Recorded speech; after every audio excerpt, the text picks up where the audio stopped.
le RDPC joue dans tous les fronts.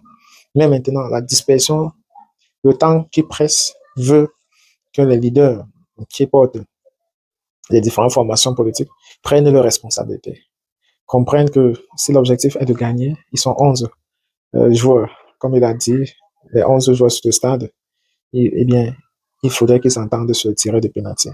La vérité, c'est que même s'ils ne s'entendent pas, les Camerounais vont s'entendre. Les Camerounais vont choisir, sauf que c'est eux qui sont dans l'air de jeu.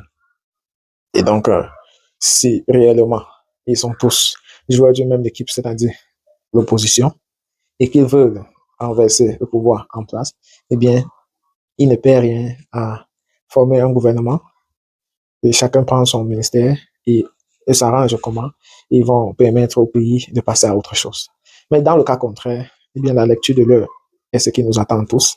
Et Maurice Kamto essaie de se dédouaner et se refuge en quelque sorte derrière les actes qu'il juge arbitraires, barbaries, du 26 juin et du 5 août, c'est-à-dire d'abord par le Conseil électoral, puis par la Cour constitutionnelle, qui se sont entendus pour éliminer sa candidature, et que par la suite, aujourd'hui, on le prête le titre de faiseur de roi, encore pour, c'est-à-dire, comme son élimination n'était pas suffisante, on va ajouter sur sa tête maintenant la responsabilité et qu'il n'y a pas eu alternance. Donc, pour ceux qui voyaient les différentes visites chez lui comme quelque chose de favoritisme, c'est le jeter en verdict. Si jamais les choses ne se tournent pas comme souhaité, eh bien, qu'on l'accable en disant que par son égoïsme, qu'il est resté égocentrique, que voilà pourquoi le pays n'a pas changé.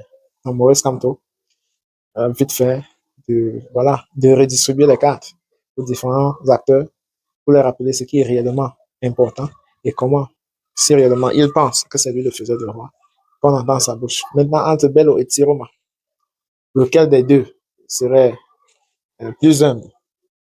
Sur le maillage du terrain, on sait que c'est Bello. Sur le discours politique, on sait que c'est Issa. Maintenant, quel des deux va céder? Comprenez que ce n'est pas facile. Mais comme Maurice Kamto a dit, les concertations continuent, mais surtout, il n'y a pas suffisamment de temps. Je ne sais pas ce que tous ces développements, voilà, ce que ça te dit. Bien vouloir laisser en commentaire et à très bientôt. Sur ce point, Monsieur le Président, parce qu'il peut y avoir des éléments d'apparence qui font croire qu'il y a la connaissance.